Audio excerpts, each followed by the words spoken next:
Bab 9. Kegunaan sosiologi. A. Problema-problema sosial, batasan, dan pengertian.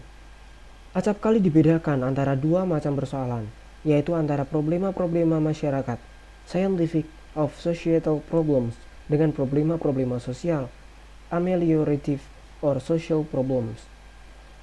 Hal yang pertama menyangkut analisa tentang macam-macam gejala kehidupan masyarakat, sedangkan yang kedua meneliti gejala-gejala abnormal dalam masyarakat dengan maksud untuk memperbaikinya atau bahkan untuk menghilangkannya.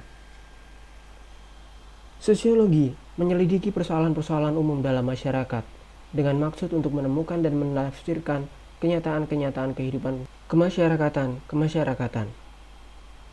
Sedangkan usaha-usaha memperbaikannya merupakan bagian dari pekerjaan sosial, social work. Dengan perkataan lain, sosiologi berusaha untuk memahami kekuatan-kekuatan dasar yang berada di belakang tata kelakuan sosial.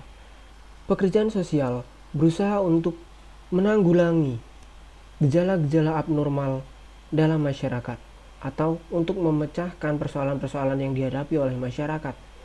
Jadi pada dasarnya, problema-problema sosial menyangkut nilai-nilai sosial dan moral.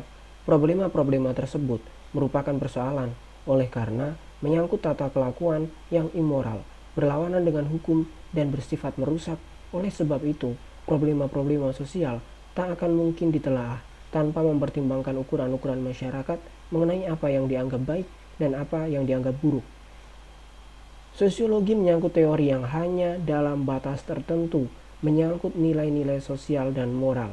Yang terpokok adalah aspek ilmiahnya.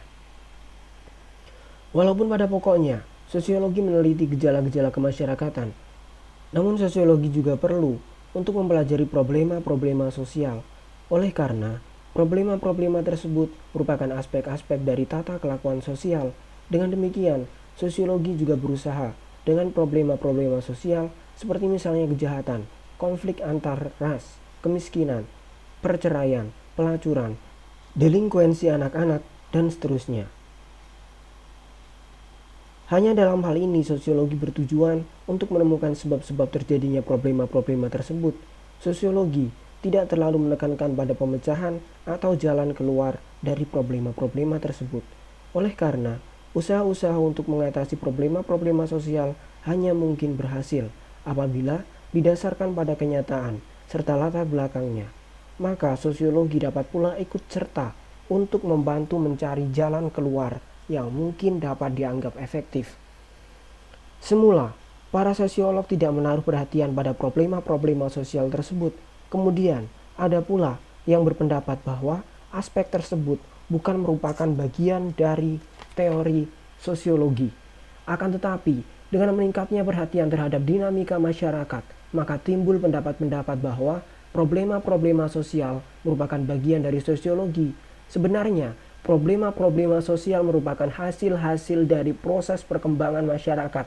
Artinya, problema-problema tadi memang sewajarnya timbul apabila tidak diinginkan adanya hambatan-hambatan terhadap penemuan-penemuan baru atau ide-ide baru.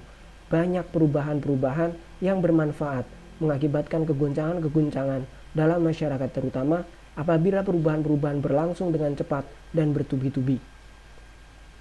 Dalam jangka waktu masyarakat menyesuaikan diri dengan perubahan-perubahan tersebut, timbullah problema-problema sosial sampai unsur-unsur masyarakat berada dalam keadaan stabil lagi. Problema-problema sosial merupakan akibat dari interaksi sosial antara orang perorangan, antara orang perorangan dengan kelompoknya, atau antara kelompok-kelompok manusia. Interaksi sosial tersebut berkisar pada ukuran nilai-nilai adat istiadat, tradisi, dan ideologi. Interaksi sosial mana ditandai dengan suatu proses sosial yang disosiatif. Dalam diagram lingkaran, terdapat 7 lembaga-lembaga, di mana dalam diagram terbagi dengan tampak secara seimbang masing-masing bagiannya dalam lingkaran tersebut, yaitu moral, politik, pendidikan, agama, kebiasaan, ekonomi, dan rumah tangga. Ada suatu persesuaian sosial di mana semua lembaga-lembaga secara harmonis terintegrasi. Orang perorangan tidak merasa dirinya tertekan untuk menyesuaikan diri dengan lembaga-lembaga tersebut. Dikutip dari Cultural Sociology, halaman 741. Kiranya dapat dirumuskan bahwa problema sosial adalah suatu ketidaksesuaian antara unsur-unsur dalam kebudayaan atau masyarakat yang membahayakan kehidupannya, kelompok sosial, atau menghambat terpenuhnya keinginan-keinginan pokok dari warga-warga kelompok sosial tersebut, sehingga menyebabkan rusaknya ikatan sosial. Dalam keadaan normal, terdapat integrasi serta keadaan yang sesuai pada hubungan-hubungan antara unsur-unsur kebudayaan atau masyarakat, sebagaimana yang telah digambarkan di atas. Halaman 342. Apabila antara unsur-unsur tersebut terjadi bentrokan, maka hubungan-hubungan sosial akan terganggu sehingga mungkin terjadi kegoyahan dalam kehidupan kelompok. Gambarannya adalah sebagai berikut. Terdapat sebuah lingkaran. Di dalamnya ada lingkaran yang lebih kecil lagi, di mana yang sebagai pembentuk lingkaran yang lebih kecil tadi merupakan puzzle dari masing-masing lembaga-lembaga yang ada. Di antaranya rumah tangga, moral, pendidikan, politik, agama, kebiasaan, ekonomi. Ukuran ruang dari diagram yang terdapat pada lingkaran kecil tersebut tidaklah sama dari masing-masingnya dan memiliki sudut yang berbeda-beda, sehingga tampak seperti puzzle dan abstrak, namun berpola membentuk lingkaran. Problema-problema sosial timbul karena tidak adanya integrasi yang harmonis antara lembaga-lembaga kemasyarakatan. Orang perorangan mengalami kesulitan-kesulitan dalam menyesuaikan diri dengan macam-macam hubungan-hubungan sosial. Dikutip dari Cultural Sociology halaman 741. Suatu kebudayaan mungkin berubah sedemikian rupa sehingga anggota-anggota masyarakat merasa bahwa kebutuhan-kebutuhannya tak dapat dipenuhi oleh kebudayaannya tadi. Kebutuhan-kebutuhan tersebut mungkin merupakan kebutuhan-kebutuhan biologi ataupun mungkin merupakan kebutuhan-kebutuhan sosial. Secara biologis, manusia mempunyai dua kebutuhan yang fundamental, yaitu kebutuhan pada makanan dan lain-lain keperluan hidup, serta kebutuhan akan seseorang teman hidup. Di samping kebutuhan-kebutuhan tersebut, atas dasar unsur biologis, berkembang pula kebutuhan-kebutuhan lainnya yang timbul karena pergaulan dalam masyarakat, yaitu kebutuhan sosial seperti misalnya kedudukan sosial, peranan sosial, dan sebagainya. Apabila individu tak dapat memenuhi kebutuhan-kebutuhan biologis serta kebutuhan-kebutuhan sosial tersebut, maka hidupnya akan tertekan. Dia akan merasa bahwa kehidupan ini tak banyak kegunaannya bagi dia. Untuk merumuskan apa yang dinamakan dengan problema-problema sosial tidak begitu sukar, daripada usaha-usaha untuk membantu suatu indeks yang memberi petunjuk akan adanya problema-problema sosial tersebut.